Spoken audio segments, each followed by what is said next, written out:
성령님, 좋은 아침입니다. 이 시간 성령님을 초청합니다. 오늘도 내 안에 오셔서 하나님을 기쁘시게 해드릴 것을 소원하게 해주세요. 오늘 말씀을 통해 구체적으로 무엇을 해야 할지를 깨닫게 해주세요. 깨달은 것을 삶 속에서 실천할 수 있도록 도와주세요. 아멘. 오늘 우리가 함께 나누실 하나님 말씀은 마가복음 10장 1절에서 16절까지 말씀입니다. 오늘 본문은 두 가지 사건이 나옵니다. 하나는 1절에서 12절까지의 말씀을 통해 바리새인들이 예수님을 시험하고자 이혼의 문제를 제기해서 논쟁을 하시는 그런 내용이고, 두 번째 부분은 13절에서 16절까지로 예수님께서 축복을 받고자 데리고 나온 어린아이들을 따뜻하게 받아주시는 사건입니다. 하나님께서 에덴 동산에서 아담과 하와를 혼인관계를 맺어 부부가 되게 하셨고 첫 가정을 만드셨습니다. 이 혼인관계와 가정은 세상에 죄가 들어와 타락하기 전에 하나님께서 만드신 신성한 관계요 공동체입니다. 이 부부의 혼인관계는 부모와 자녀와의 관계보다 우선하며 신성합니다. 한 남편과 한 아내가 서로 합하여 하나가 되고 이 하나가 된 것을 사람이 나눌 수 없다라고 하는 것은 창조의 질서입니다. 주님께서는 남편과 아내가 한 사람이 되게 하는 것이 신성한 목적이기 때문에 남편과 아내는 배우자가 자신의 반쪽임을 알고 서로를 아끼며 따뜻하고 친절한 마음으로 살아야 합니다. 그렇지 않고 부부가 자기 배우자와 이혼하고 결별하는 것은 자기 자신을 반쪽으로 찢어서 나누는 것이 됩니다. 그 고통과 아픔은 이루 말할 수 없습니다. 그렇기 때문에 하나님은 당신의 자녀들이 이런 상처와 아픔을 겪지 않고 살아가기를 원하십니다. 그러나 구약에서 모세는 이혼을 합법적으로 인정해 줍니다. 이것은 허락한 것이라기보다는 엄격하게 금지하지 않는 것으로 볼 수 있습니다. 모세는 이혼에 관한 법을 정해서 자기가 이혼을 인정한다라고 하는 것을 사람에게 확인시켜 준 것이 아니라 사람들의 완악한 마음을 다른 것으로 억제할 수 없는 상황에서 만약 남편이 이혼을 하고자 한다면 적어도 자기 아내가 결혼 생활에서 정제를 지켰다는 것을 증명해 줄 수 있는 증서는 써 주어서 내보내야 한다는 최소한의 조건을 제시한 것입니다. 이 법은 여자들이 부당하게 이혼을 당한 후에 수치를 당하지 않도록 하기 위해 여자들을 보호할 목적으로 만들어진 것입니다. 이것은 하나님의 창조의 질서에는 어긋나지만 사람들의 완악함을 알았기 때문에 인정해 준 것입니다. 바리새인들은 민감하고 까다로운 율법의 조항을 가지고 시험하려 질문하였지만 예수님은 구약의 율법과 전통을 존중하시면서도 결혼의 본질에 대해 명확하게 설명을 해주셨습니다. 본문의 두 번째 부분은 13절부터 시작되는데 사람들이 어린아이들을 데리고 예수께 나왔을 때 일어난 사건입니다. 이것은 9장에서 제자들이 누가 더 큰가로 다투는 내용에 이어지는 말씀입니다. 그리스도께서는 주님께 도움을 받고자 나온 사람들과 은혜를 바라고 나오는 자, 믿음으로 감동되어 자원에서 나오는 자들을 축복하시고 고쳐주시며 죄를 사해 주셨습니다. 뿐만 아니라 자기에게 주님의 은혜가 얼마나 절실하게 필요한지 아직 알지 못하는 나이에 있는 자들까지도 받으신다라고 하는 것을 보여주십니다.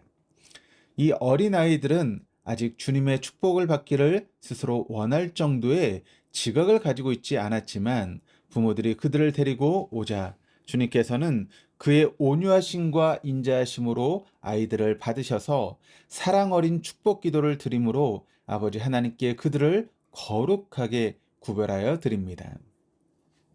여기서 중요한 것은 아이들의 부모님들은 주님께 성령의 능력이 있으셔서 주님이 하나님의 백성들에게 은혜를 부어주실 수 있다라고 하는 깊은 믿음이 그들의 마음 가운데 있었다는 것입니다.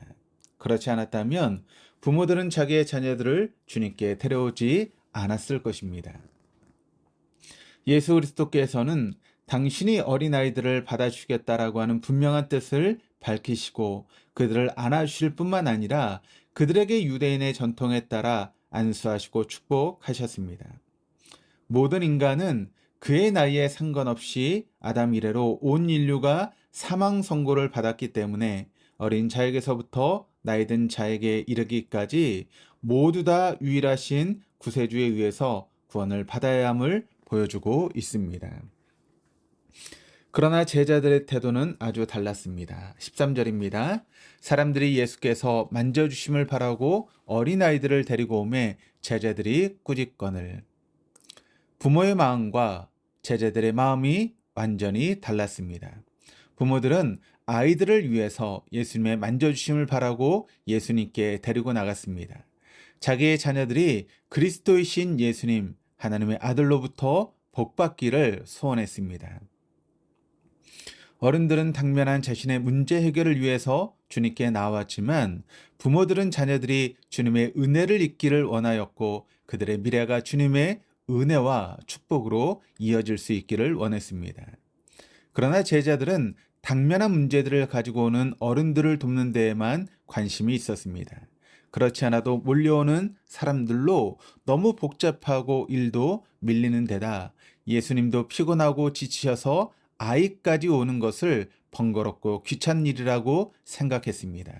그래서 제자들은 아이들을 예수님 앞에 데려간 부모와 어린아이들을 꾸짖고 있습니다. 그러나 어린아이들을 생각하시는 예수님은 전혀 다른 반응을 보이셨습니다. 14절입니다. 예수께서 보시고 노하셔 이르시되 어린아이들이 내게 오는 것을 용납하고 금하지 말라. 하나님의 나라가 이런 자의 것이니라. 예수님은 제자들이 꾸짖는 행동에 대해 분노하셨습니다. 단순히 마음에 안 들거나 그냥 불편해 하신 것이 아니라 분노하셨습니다. 예수님은 진정 제자들에게 하고 싶은 말씀, 예수님이 이 땅에 오신 목적과 관련된 속의 깊은 뜻을 전하고 싶으셨던 것입니다.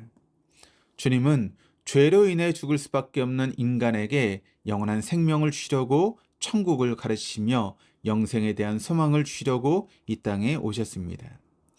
예수님에게 어린아이의 문제는 하나님의 나라와 연관된 매우 중요한 일이셨습니다. 예수님은 하나님의 나라가 이런 자의 것, 어린아이의 것이라고 분명하게 말씀하셨습니다. 즉 예수님의 초점이 어린아이의 자체에 있었습니다. 그래서 어린아이들이 내게 오는 것을 용납하고 금하지 말라. 하나님의 나라가 이런 자의 것이니라고 말씀하고 있는 것입니다. 그리고 덧붙여 설명해 주시는데 15절입니다. 내가 진실로 너에게 이르노니 누구든지 하나님의 나라를 어린아이와 같이 받들지 않는 자는 결탄코 그곳에 들어가지 못하리라. 누구든지 하나님의 나라를 어린아이와 같이 받들지 않는 자는 결탄코 하나님의 나라에 들어갈 수 없다라고 선포하셨습니다. 하나님 나라와 어린아이와의 관계에 대해 말씀하신 예수님은 직접 어린아이들을 축복하십니다. 16절입니다. 그 어린아이들을 안고 그들 위에 안수하시고 축복하시니라. 먼저 어린아이들을 안아주셨습니다. 어린이를 받아들이고 사랑을 표현하신 것입니다. 사람으로 취급을 받지 못하던 시대에 배척당하는 어린이를 주님은 아이들을 안아주시고 환대해 주셨습니다. 그리고 그들 위해 안수하셨습니다.